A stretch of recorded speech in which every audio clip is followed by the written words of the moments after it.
The net effect of religion, especially in the Abrahamic tradition, has been to demonize female sexuality and portray women as morally and intellectually inferior to men.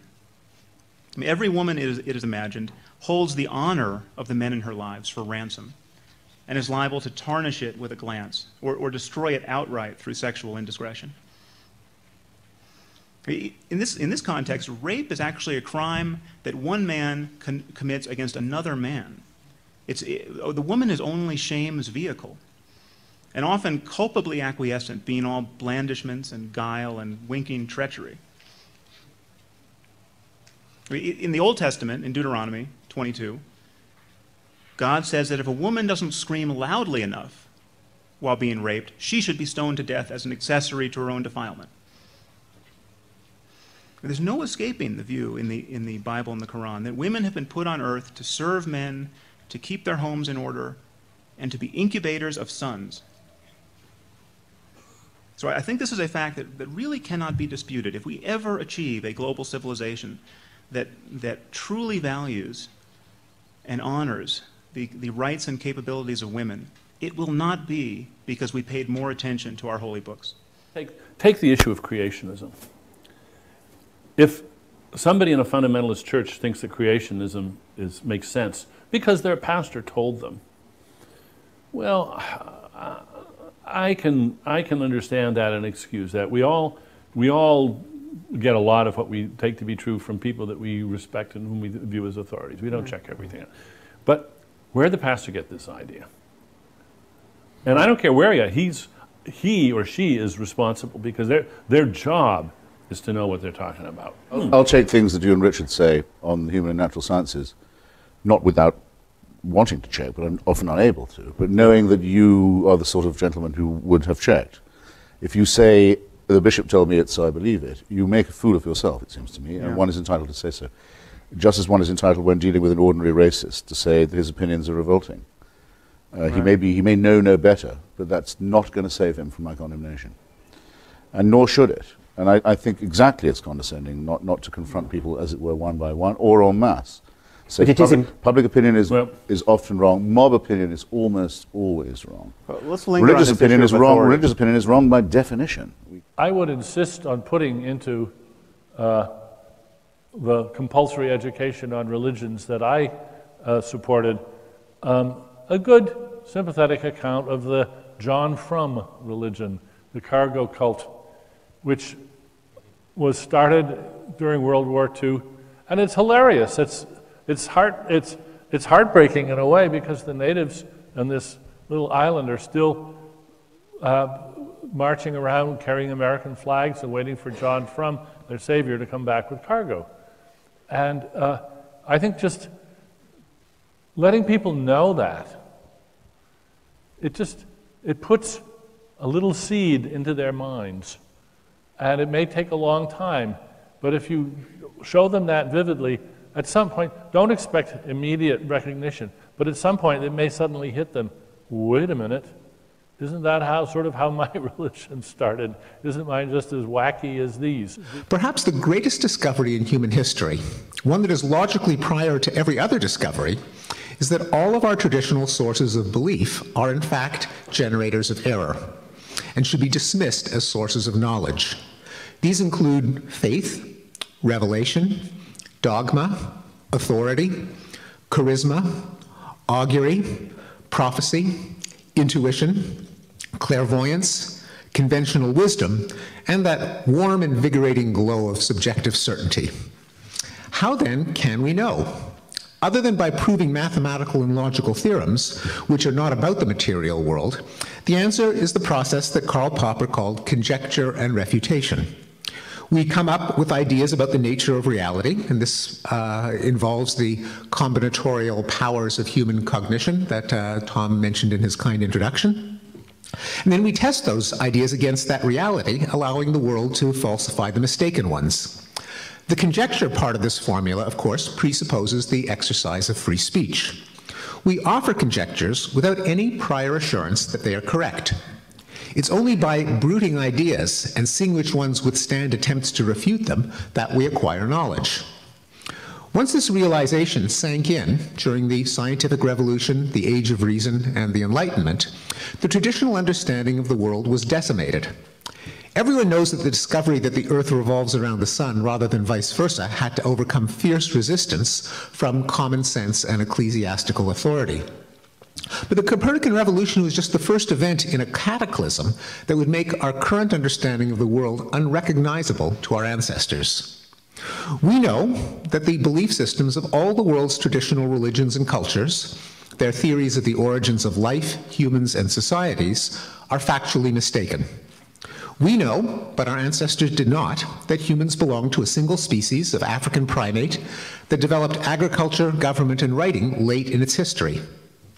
We know that our species is a tiny twig of a genealogical tree that embraces all living things and that emerged from prebiotic chemicals almost 4 billion years ago. We know that we live on a planet that revolves around one of 100 billion stars in our galaxy, which is one of 100 billion galaxies in a 13.8 billion year old universe, possibly one of a vast number of universes. We know that our intuitions about space, time, matter, and causation are incommensurable with the nature of reality on scales that are very large and very small. We know that the laws governing the physical world, including accidents, disease, and other misfortunes, have no goals that pertain to human well-being. That is, there is no such thing as fate, providence, karma, spells, curses, augury, divine retribution, or answered prayers, though the discrepancy between the laws of probability and the workings of cognition may explain why so many people believe there are.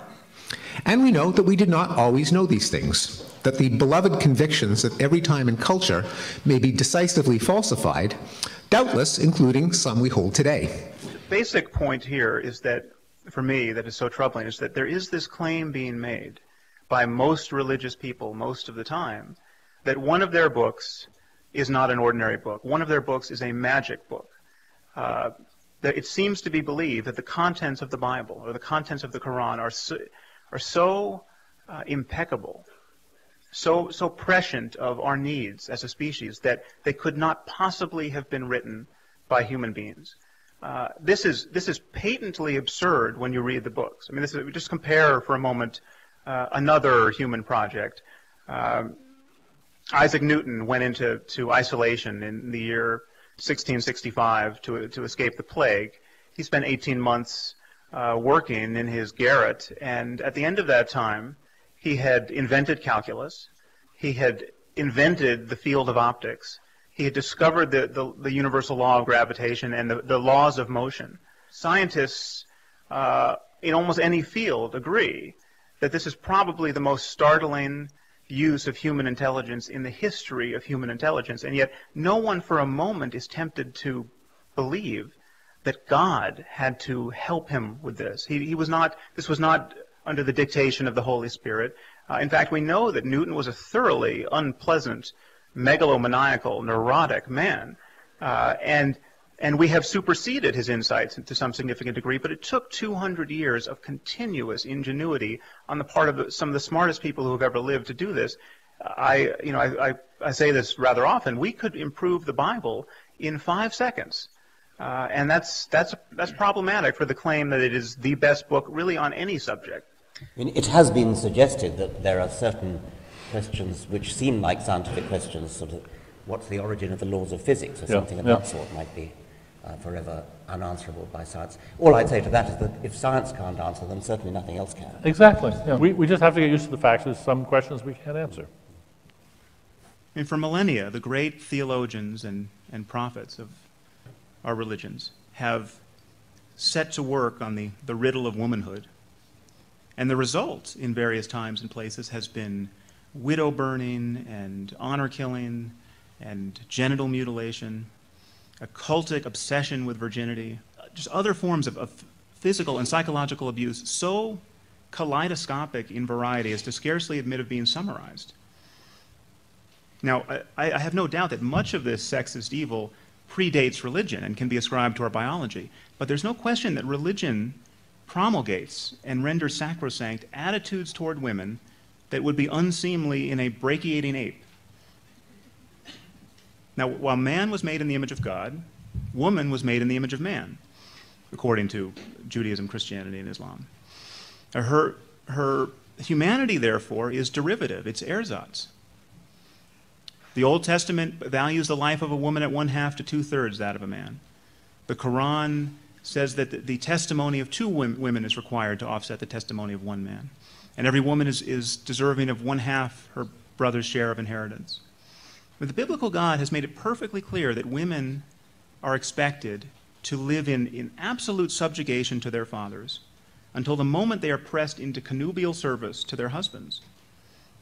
And the New Testament offers no relief. I mean, St. Paul put it in his letter to the Ephesians, "Wives, be subject to your husbands as to the Lord. For the husband is the head of the wife, as Christ is the head of the church. As the church is subject to Christ, so let wives be subject to their husbands in all things." The Quran delivers the same message.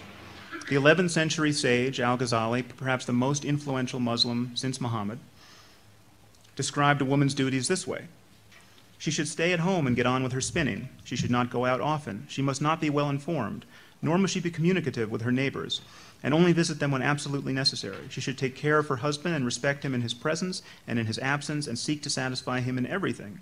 She must not leave the house without his permission, and if given his permission, she must leave surreptitiously.